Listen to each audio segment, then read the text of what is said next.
3, 2, belum. Siap.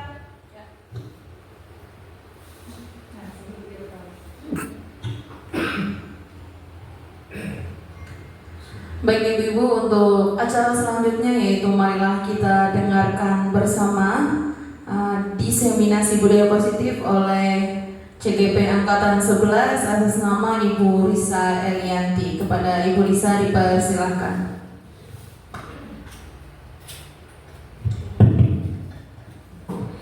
Assalamualaikum warahmatullahi wabarakatuh.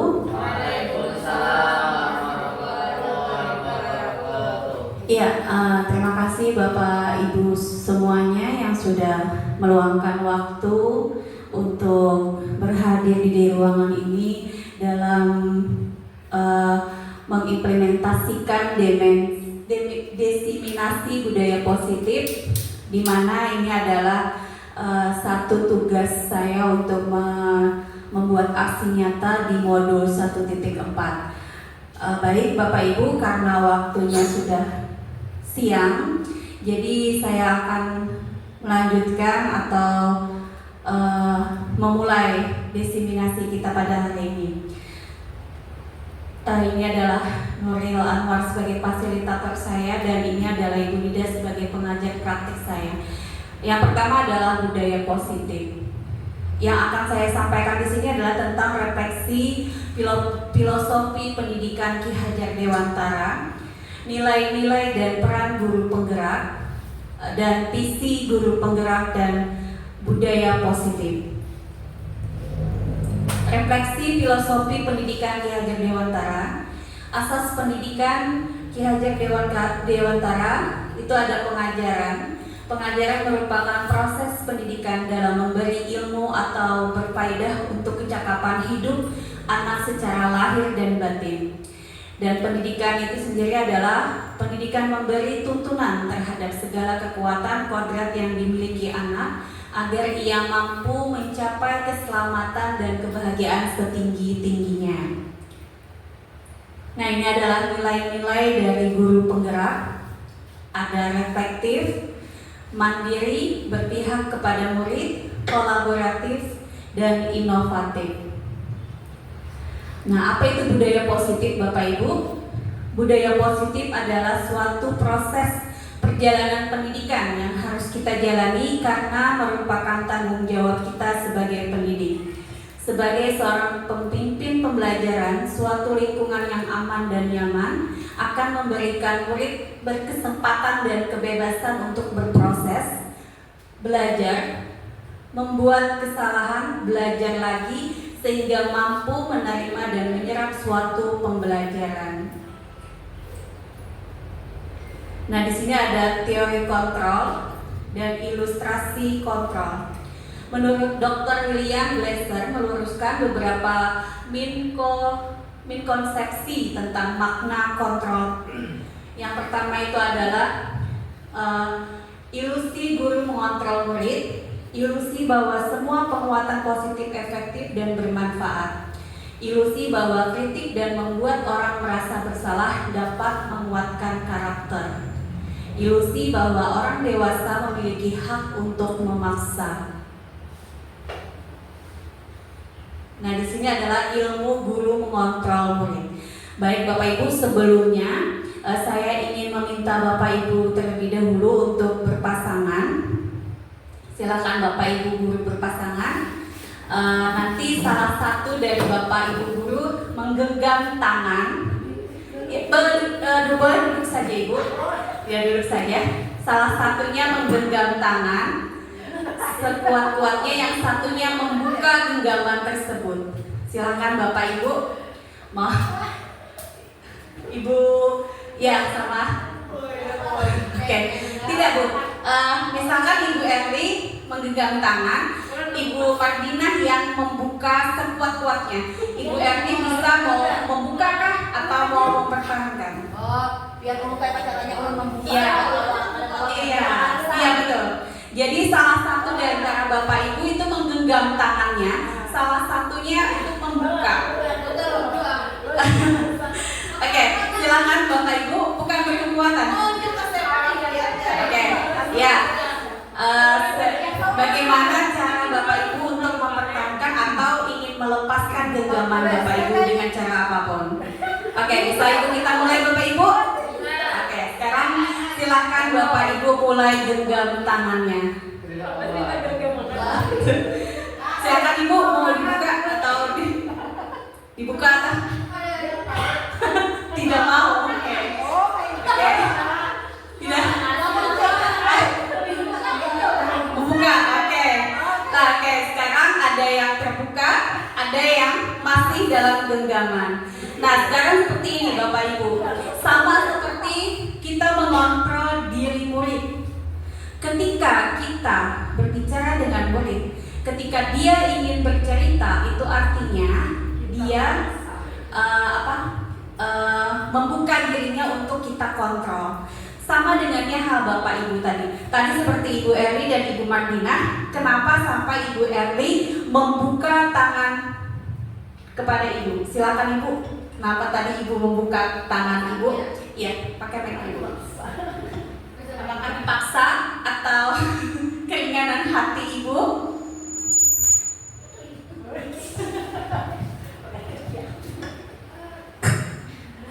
Tadi tangannya dibuka karena malas ngotot. Malas ngotot ya, artinya menyerah begitu saja. Menyerah begitu saja. Tadi juga ada Ibu siapa tadi? Ibu Aulia dengan Ibu Wahdah ya, yang tetap tangannya tergenggam. Oke, kenapa Ibu alasannya? Tidak mau dipaksa, tidak bisa dipaksakan. Kenapa itu?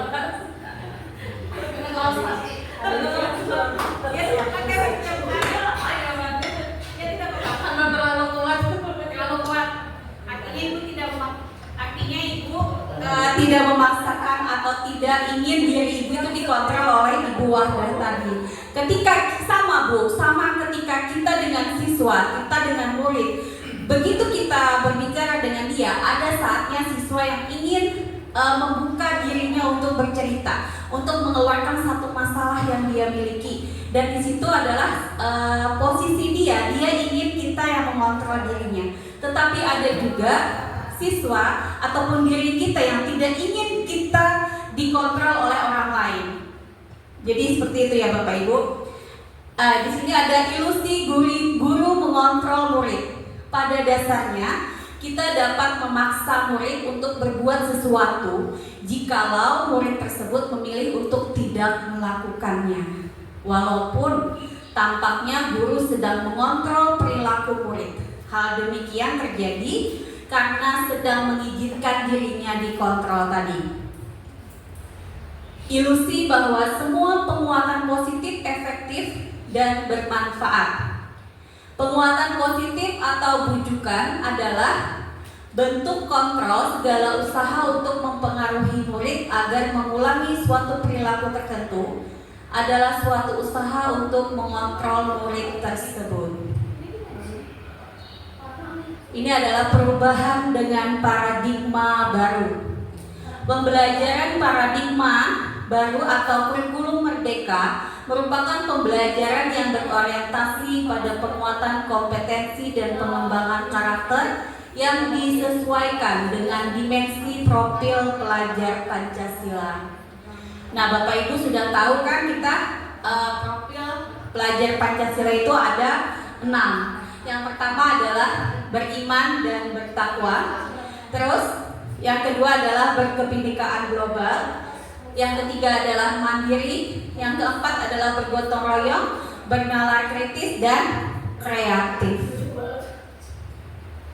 Nah, sekarang kita masuk ke disiplin positif. Disiplin positif umumnya adalah suatu pendekatan untuk menerapkan disiplin dari dalam diri anak tanpa hukuman dan hadiah. Disiplin positif perlu diterapkan dalam lingkungan keluarga maupun lingkungan sekolah. Dengan menerapkan disiplin positif diharapkan tindakan kekerasan itu dapat dihindari. Nah, ini adalah makna disiplin. Menurut Ki Hajar Dewantara, pemikiran konsepsi keteladanan sikap merdeka itu cetakan kelima di tahun 2013, halaman 470, di mana ada kemerdekaan, disitulah harus ada disiplin yang kuat. Sungguh pun disiplin itu bersifat self-disiplin, yaitu kita sendiri yang mewajibkan kita dengan sekeras-kerasnya, tetapi itu sama saja. Sebab jikalau kita tidak cakap melakukan self-disiplin, wajiblah penguasa lain mendisiplinkan kita. Dan peraturan demikian itulah yang harus ada di dalam suasana yang merdeka. Nah, itu sama seperti diri kita, Bapak Ibu. Diri kita sendiri yang harus mendisiplinkan diri kita. Dari mana? Contohnya, saya pun sendiri masih belum bisa mendisiplinkan diri dengan datang tepat waktu.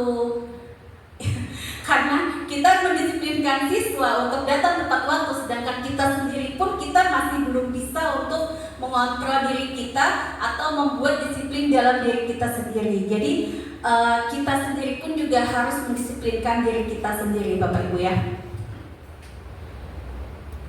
Tujuan dari disiplin positif adalah menanamkan motivasi yang ketiga pada murid-murid kita, yaitu untuk menjadi orang yang mereka inginkan dan menghargai diri sendiri dengan nilai-nilai yang mereka percaya.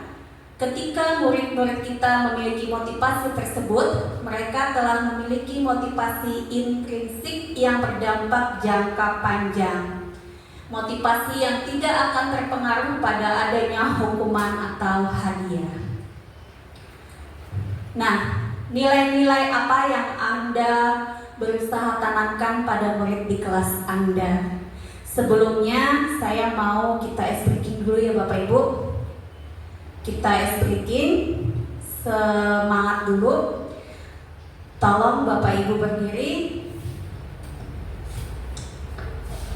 Cluenya kita ice breaking gajah, semut, ular dan cacing. Ular dan cacing. Katanya ular itu panjang. Berarti kita harus dengan gerakan ya Bapak Ibu. Kalau saya bilang ular itu Bapak Ibu dengan panjang ya. Terus kalau saya bilang cacing itu pendek.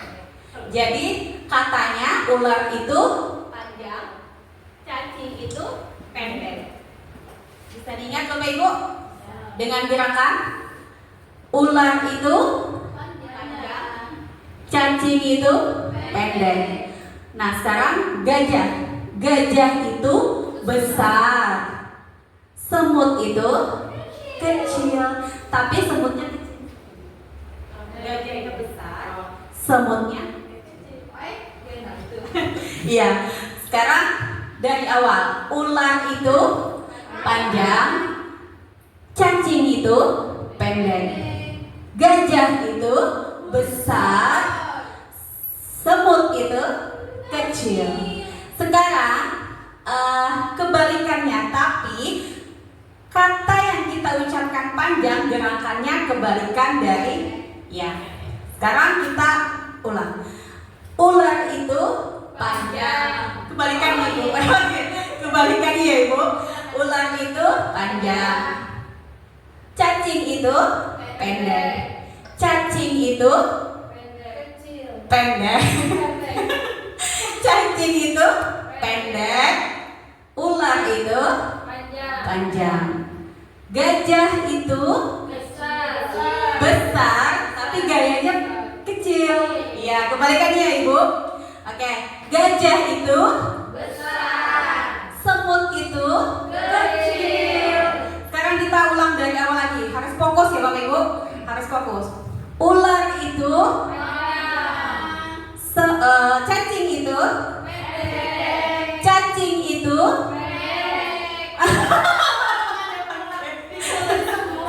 cacing itu ular itu gajah itu semut itu gajah itu Oke, tepuk tangan buat kita semua. Konsentrasi Ibu Bapak Ibunya sudah kembali seperti semula. Oke, sekarang kita lanjut. Nilai-nilai kebajikan apa yang Anda berusaha tanamkan pada murid di kelas Anda? Nah, ini adalah nilai-nilai kebajikan universal, meliputi hal-hal seperti yang pertama adalah keadilan, yang kedua adalah tanggung jawab, yang ketiga kejujuran, yang keempat bersyukur, yang kelima lurus hati, berprinsip, integritas, yang keenam adalah percaya diri dan kesabaran. Nah, ini kita masuk ke motivasi perilaku manusia. Bagaimana kita berperilaku? Mengapa kita melakukan segala sesuatu? Apakah kita melakukan sesuatu karena adanya dorongan dari lingkungan atau ada dorongan yang lain? Nah, ini adalah motivasi perilaku manusia. Menurut Diane Gosen dalam bukunya Restructuring School Discipline menyatakan ada 3 motivasi perilaku manusia. Yang pertama itu adalah untuk menghindari ketidaknyamanan atau hukuman. Yang kedua untuk mendapatkan imbalan atau penghargaan dari orang lain. Yang ketiga adalah untuk menjadi orang yang mereka inginkan dan menghargai diri sendiri dengan nilai-nilai yang mereka percaya. Nah, untuk menghindari ketidaknyamanan atau hukuman, ini adalah tingkat terendah dari motivasi perilaku manusia. Biasanya orang yang motivasinya perilakunya untuk menghindari hukuman atau ketidaknyamanan itu akan bertanya, apa yang akan terjadi apabila saya tidak melakukannya? Sebenarnya mereka sedang menghindari permasalahan yang mungkin muncul dan berpengaruh pada mereka secara fisik, psikologis maupun tidak terpenuhinya kebutuhan mereka. Bila mereka tidak melakukan tindakan tersebut, motivasi ini bersifat eksternal. Yang kedua adalah untuk mendapatkan imbalan atau penghargaan dari orang lain. Satu tingkat di atas motivasi yang pertama. Di sini orang berperilaku untuk mendapatkan imbalan atau penghargaan dari orang lain. Orang dengan motivasi ini akan bertanya apa yang akan saya dapatkan apabila saya melakukannya, karena dia tadi cuma ingin mendapatkan imbalan ya Bapak Ibu. Nah, mereka melakukan sebuah tindakan untuk mendapatkan pujian dari orang lain yang menurut mereka itu penting dan mereka letakkan dalam dunia berkualitas mereka. Mereka juga melakukan sesuatu untuk mendapatkan hadiah, pengakuan atau imbalan. Motivasi ini juga disebut dengan bersifat eksternal.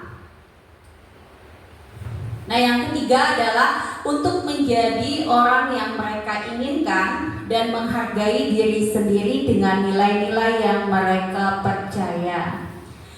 Orang dengan motivasi ini akan bertanya, akan menjadi orang seperti apa bila saya melakukannya.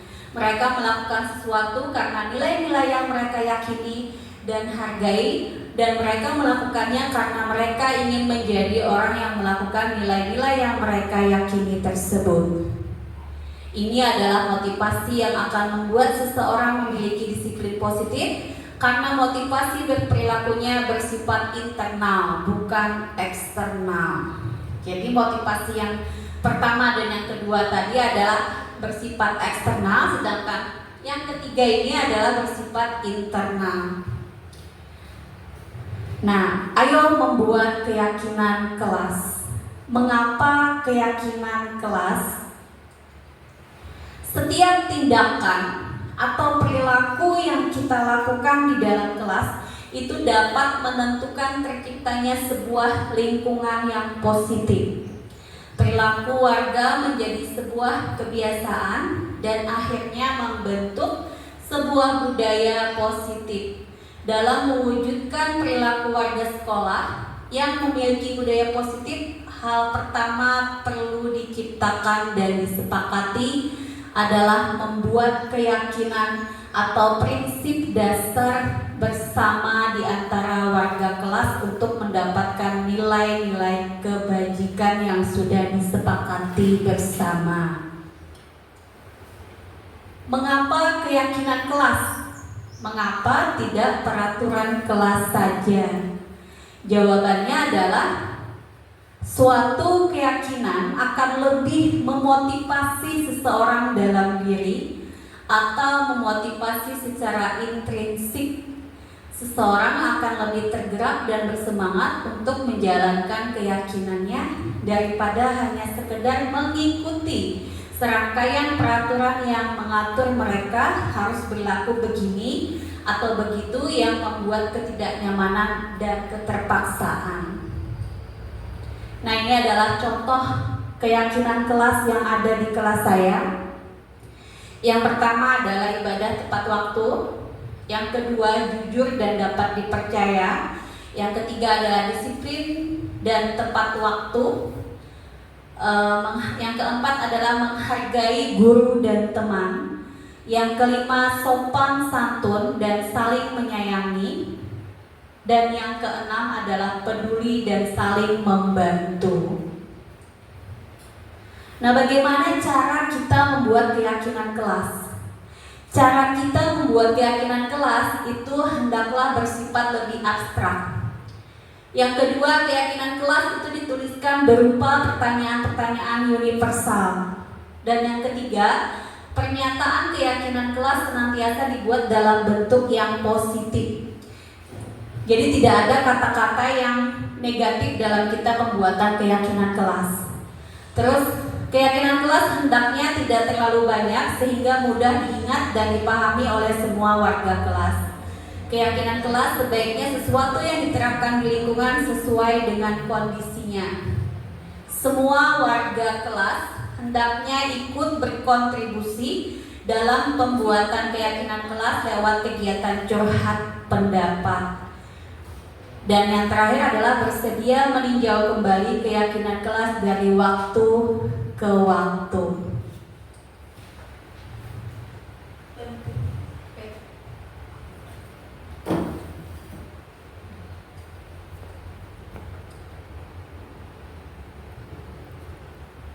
Stop kah? Stop dulu lah. Selanjutnya adalah kebutuhan dasar manusia. Di sini ada penguasaan, ada kasih sayang dan rasa diterima.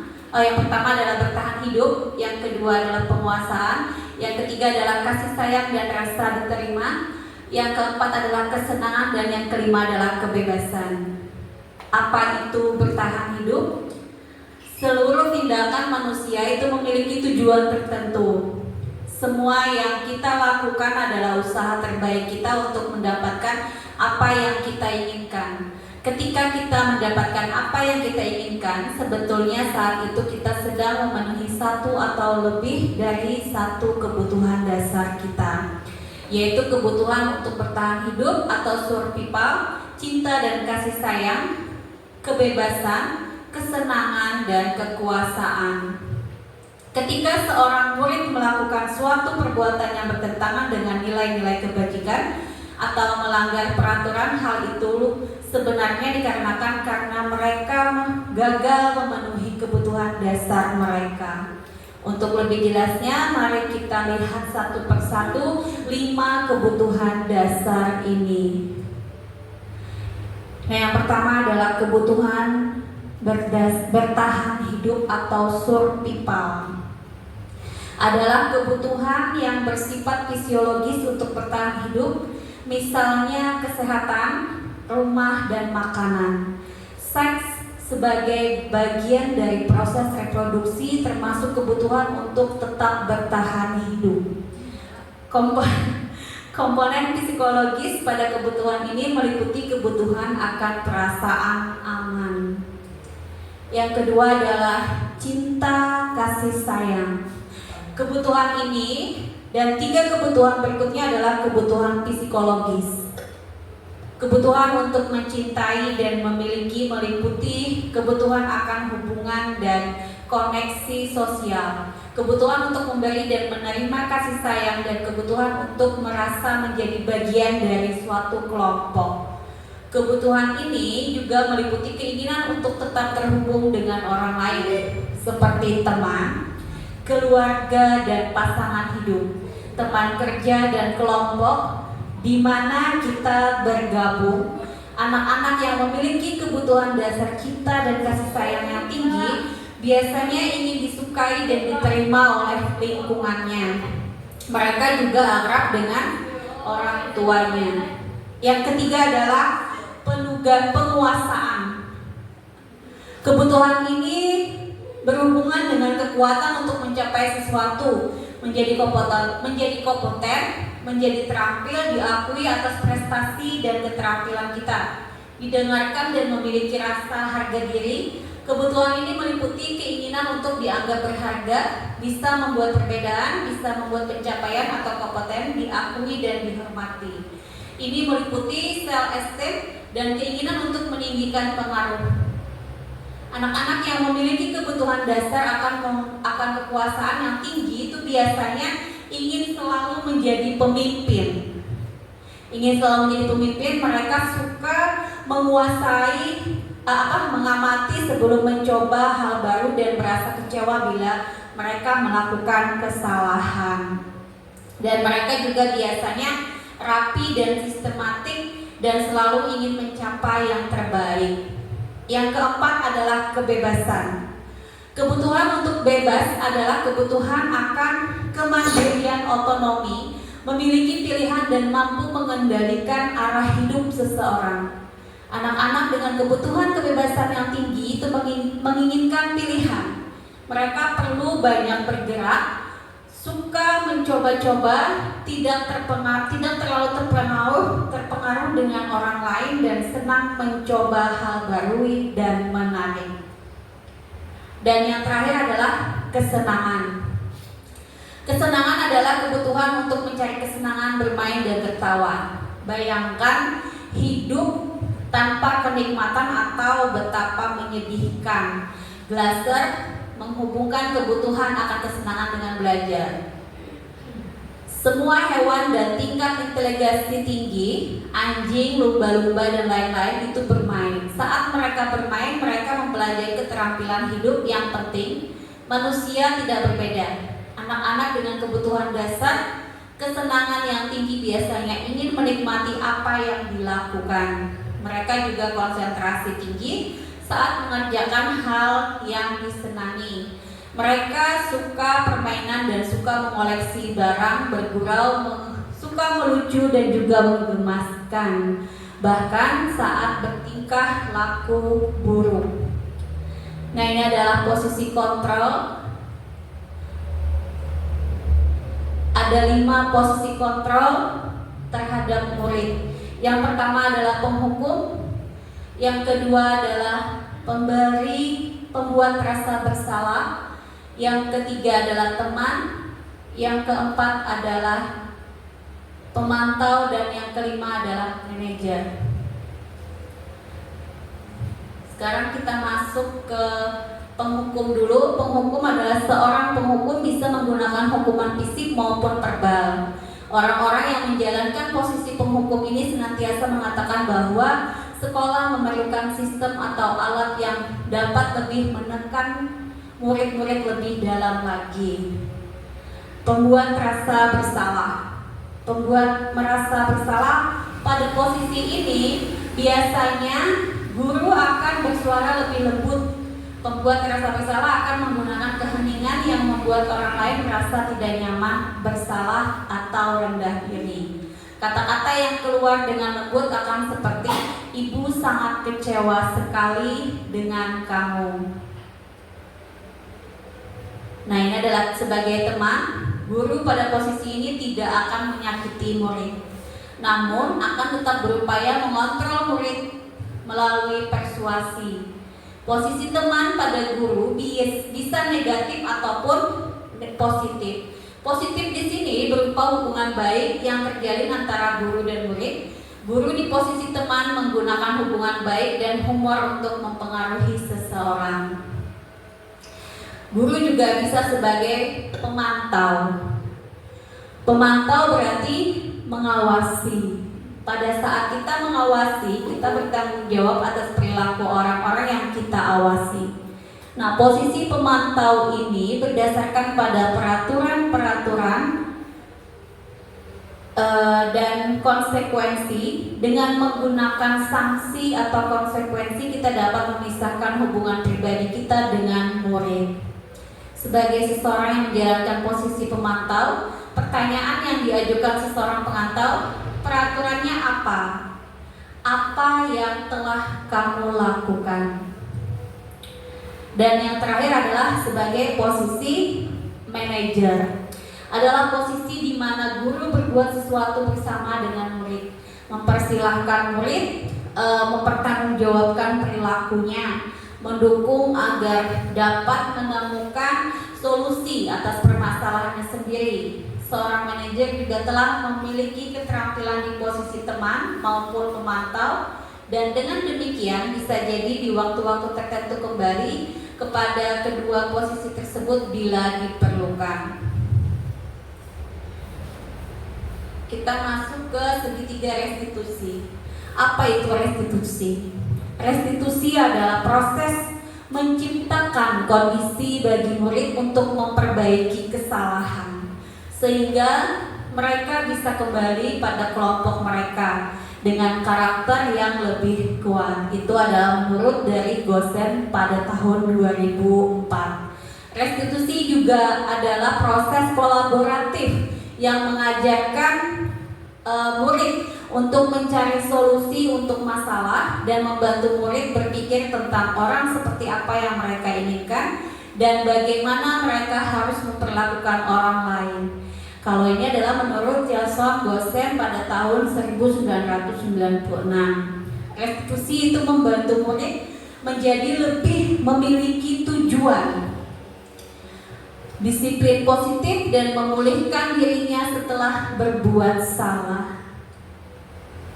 Penekanannya bukanlah pada bagian berperilaku untuk menyenangkan orang lain atau menghindari ketidaknyamanan, namun tujuannya adalah menjadi orang yang menghargai nilai-nilai kebajikan yang mereka percayai. Sebelumnya kita telah belajar tentang teori kontrol, bahwa pada dasarnya kita memiliki motivasi intrinsik. Melalui restitusi, ketika murid berbuat salah, guru akan menanggapi dengan cara yang memungkinkan untuk membuat evaluasi internal tentang apa yang dapat mereka lakukan untuk memperbaiki kesalahan dengan mendapatkan kembali harga dirinya. Oke, ini ada video Bapak Ibu, adalah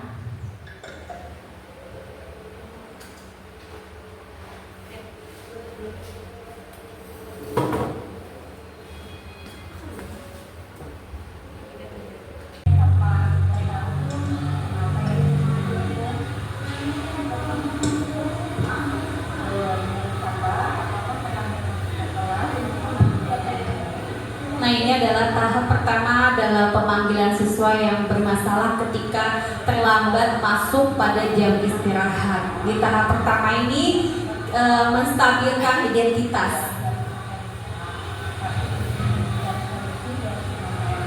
di mana di sini guru itu menanyakan alasan siswa, bukan untuk menyalahkan. Alasannya kenapa sampai dia terlambat masuk ke dalam kelas pada jam istirahat.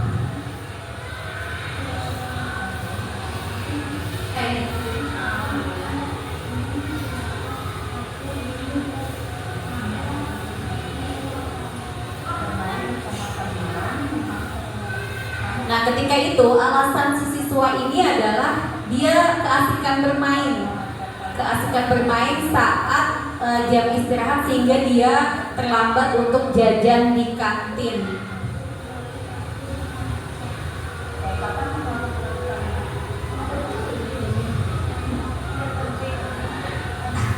Yang di tahap kedua itu adalah validasi tindakan yang salah. Nah, di sini guru itu menggali apakah siswa ini sadar akan kesalahan dia.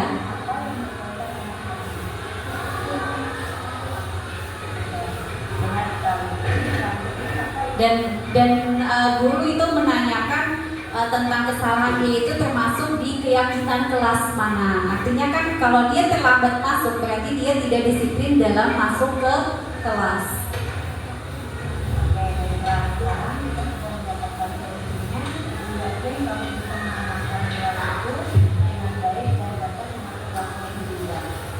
Nah, sekarang di tahap yang ketiga itu menanyakan keyakinan kelas tadi dan membantu siswa untuk mencari dia nanti ingin seperti apa ke depannya. Apakah dia akan mengulangi atau dia akan memperbaiki dari kesalahan yang sudah dia buat. Baik, Bapak Ibu, kita lanjut.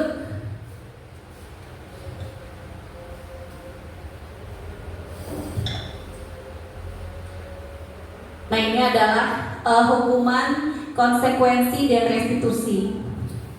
Ini di sini ada identitas gagal dan ini adalah identitas sukses.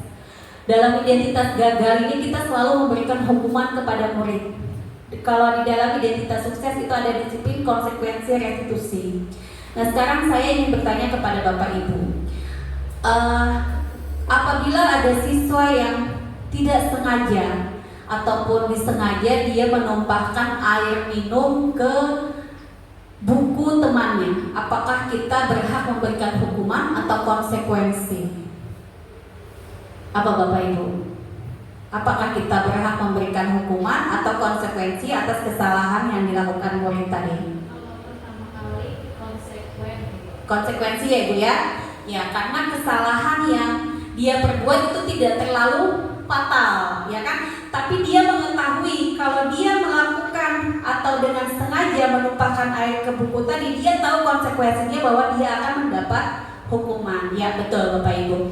Nah, jadi di situ kita tidak sembarangan asal melakukan atau memberikan hukuman kepada siswa. Jadi di sini kita harus tahu kesalahan apa yang dilakukan oleh siswa itu, apakah dia patut mendapatkan hukuman atau konsekuensi terlebih dahulu.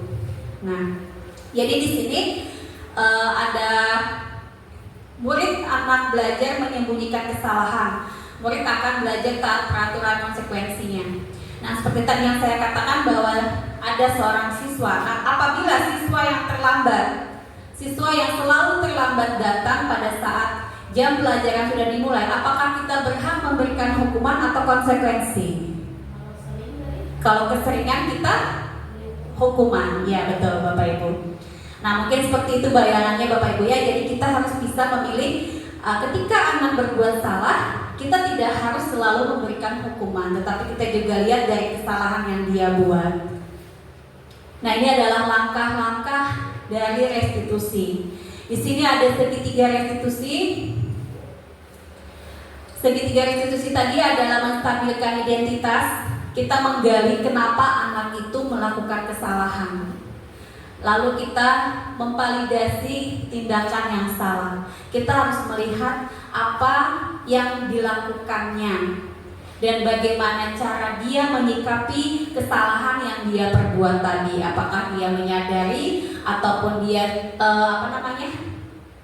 berbohong ya, menyalahkan teman lain atau orang lain.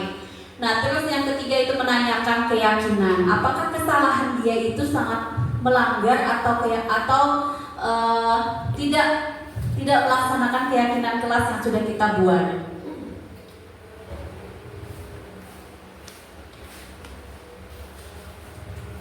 Oke, terima kasih Bapak Ibu. Ini sudah berakhir paparan dari saya. Saya ucapkan terima kasih. Salah hilaf saya mohon maaf. Wabillahi taufiq wal hidayah. Wassalamualaikum warahmatullahi wabarakatuh. Waalaikumsalam warahmatullahi wabarakatuh. Cek. Akhir itu berapa itu? Hai Sapa, sudah tahu belum mengapa ibu memanggilmu? Karena saya terlambat masuk kelasnya, Bu. Menurut Sapa, apakah terlambat masuk ke kelas merupakan perbuatan yang baik? Tidak, Bu Sapa. Minta maaf, Bu Sapa salah. Tidak apa-apa, semua orang pernah berbuat salah dan juga pernah melakukan kesalahan seperti kamu. Ibu tidak mencari siapa yang salah, tapi ibu ingin mencari solusi dari permasalahan ini. Kamu pasti memiliki alasan. Coba ceritakan pada ibu, kenapa kamu sering terlambat masuk kelas setelah dia beristirahat. Saya kesiangan bermain sama teman-teman sebelum datang ke kantin. Jadi saya bertambah ini sudah hampir bunyi bel, makanya saya terlambat. Bermain bersama teman memang seru. Kamu pasti sangat menyukainya. Adakah solusi yang bisa kamu lakukan agar kamu tetap bisa bermain di kantin, namun tidak terlambat masuk ke dalam kelas? Ada Bu, saya harus membagi waktu dengan bijak. Oke, kapan kamu akan melakukannya? Besok Bu, saya akan berusaha dan untuk selalu tepat. Ya, Safa masih ingat tidak keyakinan kelas yang pernah kita buat dan kita sepakati bersama? Kira-kira keyakinan apa yang berkaitan dengan hal ini? Disiplin dan menghormati waktu. Oke, benar sekali. Jadi selanjutnya Safa ingin menjadi murid yang seperti apa? Saya ingin lebih bisa menghargai waktu yang terbaik, lebih sempurna, bisa menghargai dengan selalu tepat waktu Bu. Oke, baiklah. Sekarang kita sudah mendapatkan solusinya. Ibu yakin kamu bisa menanamkan nilai itu dengan baik dan dapat mengatur waktu lebih bijak. Baik Bu, terima kasih. Baiklah, Safa. Sekarang kamu silahkan bermain dengan teman-temanmu ya. Iya.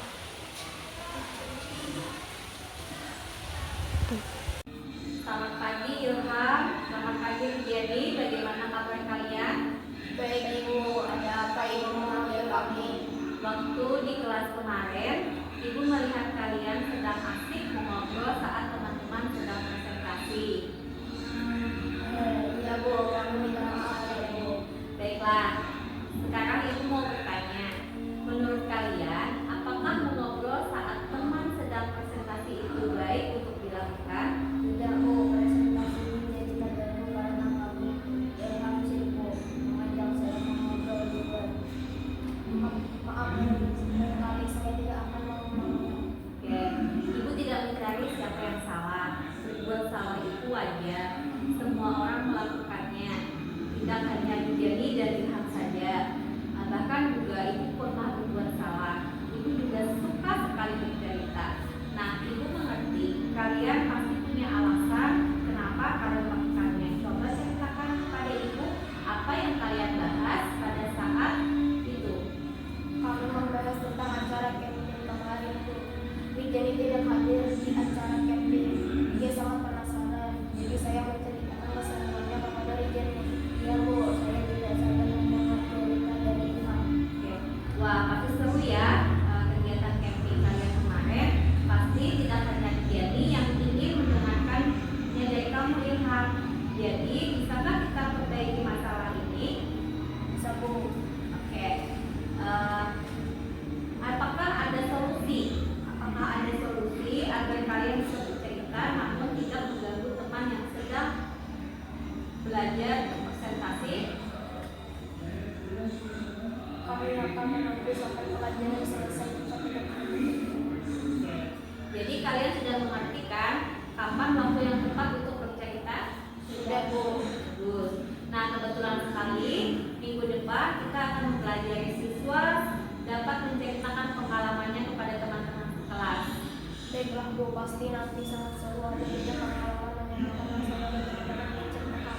Nah, sekarang Ibu ingin bertanya tentang sikap kalian tadi. Kira-kira keyakinan mana yang menunjukkan perilaku yang baik saat teman sedang presentasi? Menghargai dan menghormati orang lain Bu. Oke, menghargai dan menghormati orang lain itu sekali. Nah, sekarang perlukah itu? Mengapa? Apakah itu penting untuk diri kalian? Berulang Bu. Oke. Apakah itu mengapa? Berulang Bu. Karena jika ingin dihargai, kami juga harus menghargai orang lain. Oke. Dan jika ingin memahami pelajaran yang mudah, kami harus fokus saat belajar. Oke.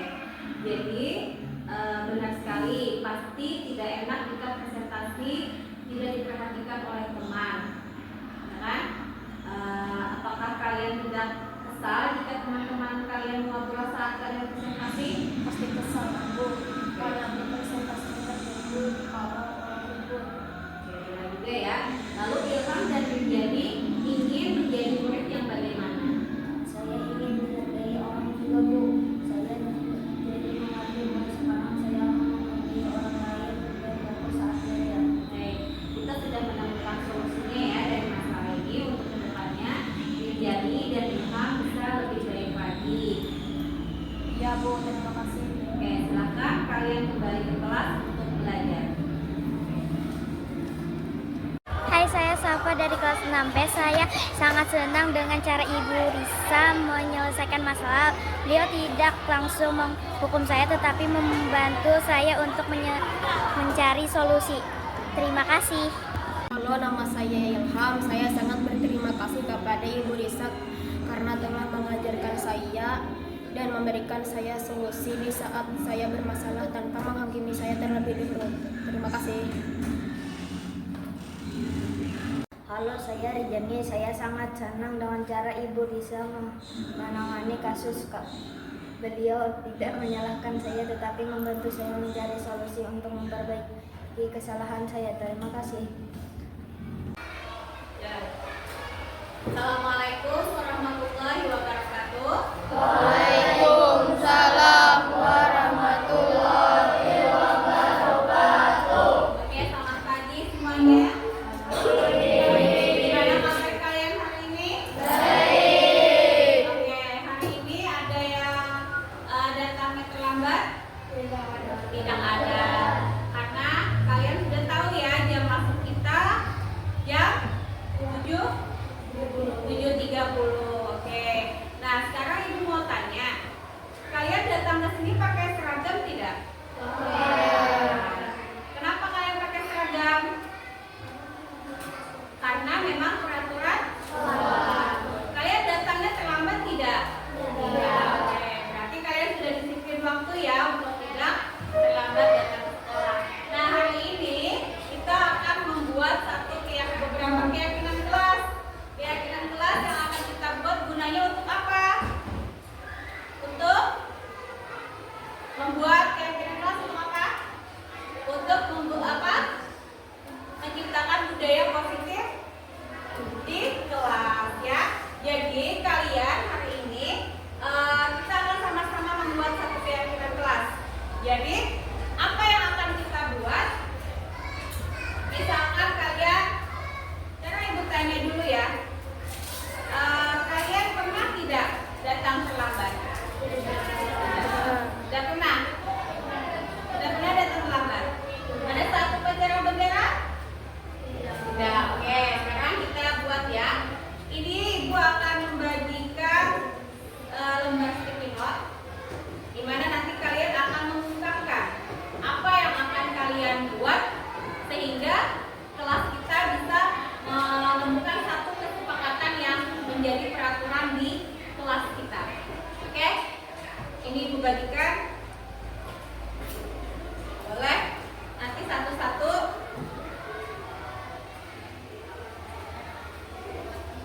bagikan dengan teman-temannya.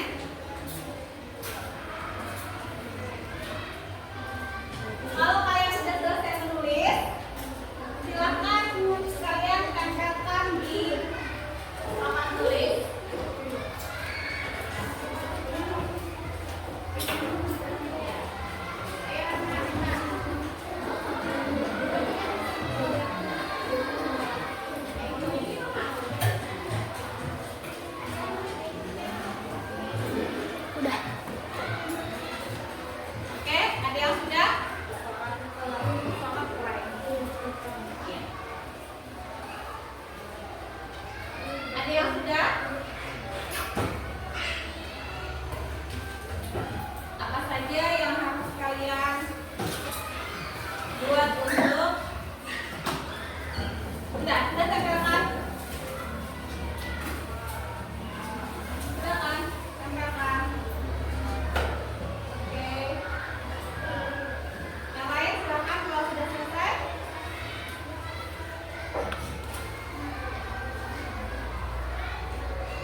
Padlon. Kakak Padlon. Ya. Nah, sekarang Ibu mau minta tolong satu siswa untuk maju ke depan. Ilham, tolong maju. Bacakan apa saja keyakinan kelas yang sudah teman-teman kalian buat. Yang pertama di sini apa? Yang pertama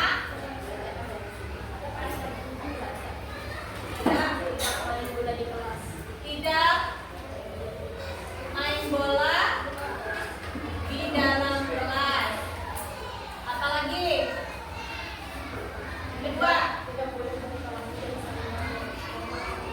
tidak boleh berkelahi dan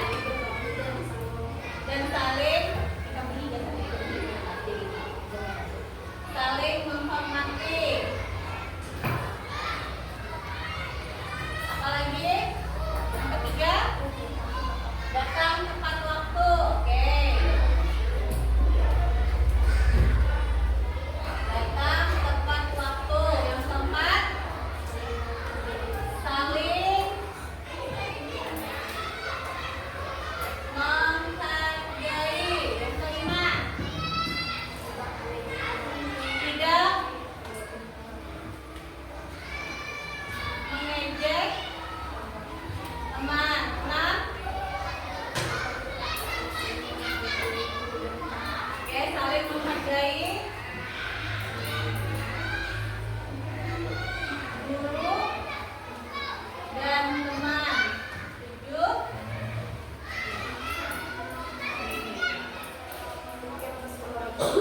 tiket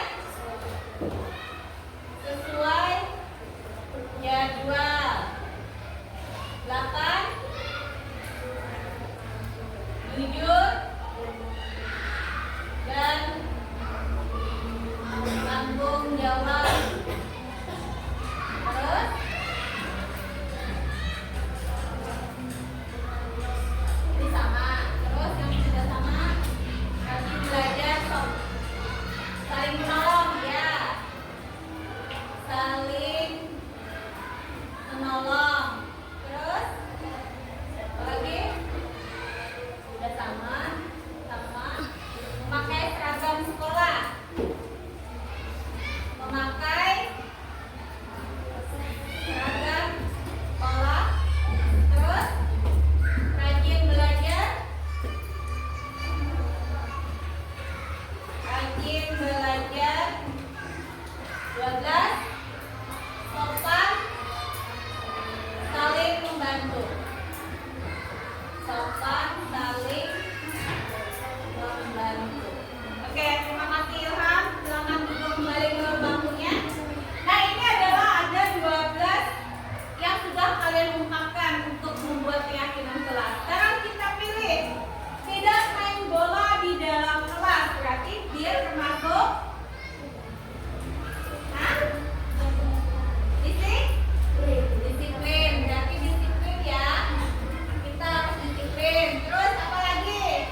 Disiplin, oke, disiplin memakai seragam sekolah.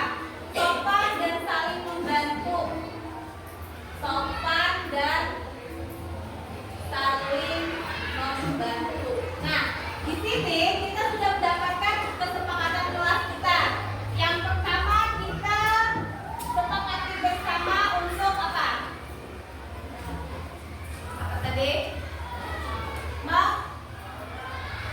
Menghargai, atau yang pertama saling menghargai dan menghormati.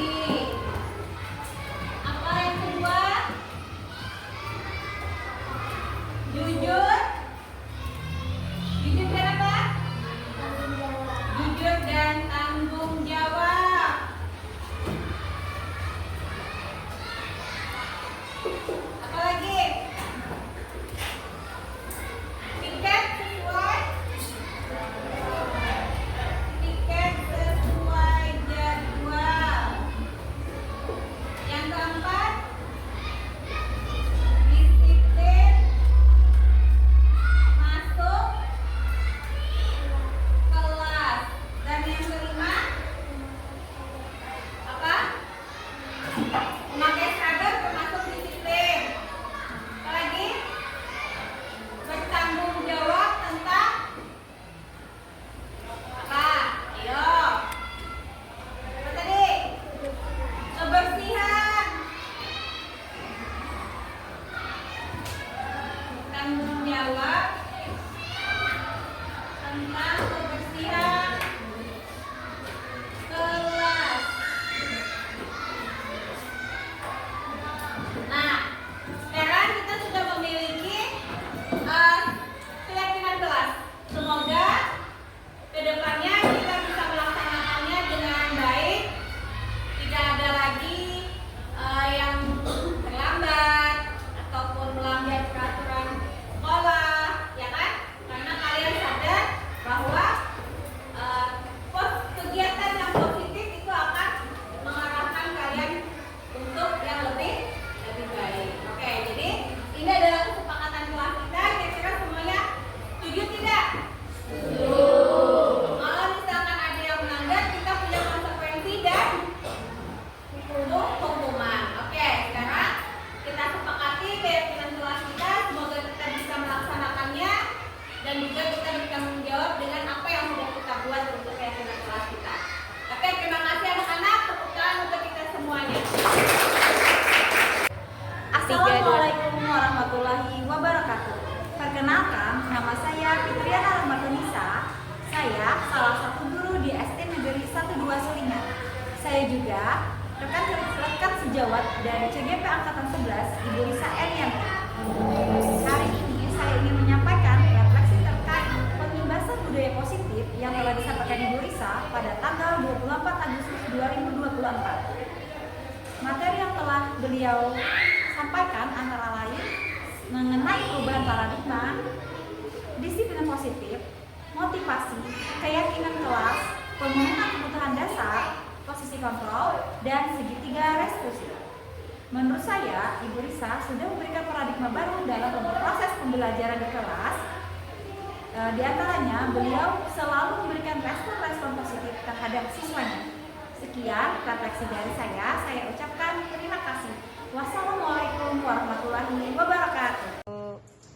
Ya, demikian tadi kita saksikan bersama pemaparan diseminasi budaya positif oleh Ibu Dewi dan Ibu Ica. Kita berikan tepuk tangan yang meriah untuk dua orang calon penggerak angkatan 11 dari SD kita.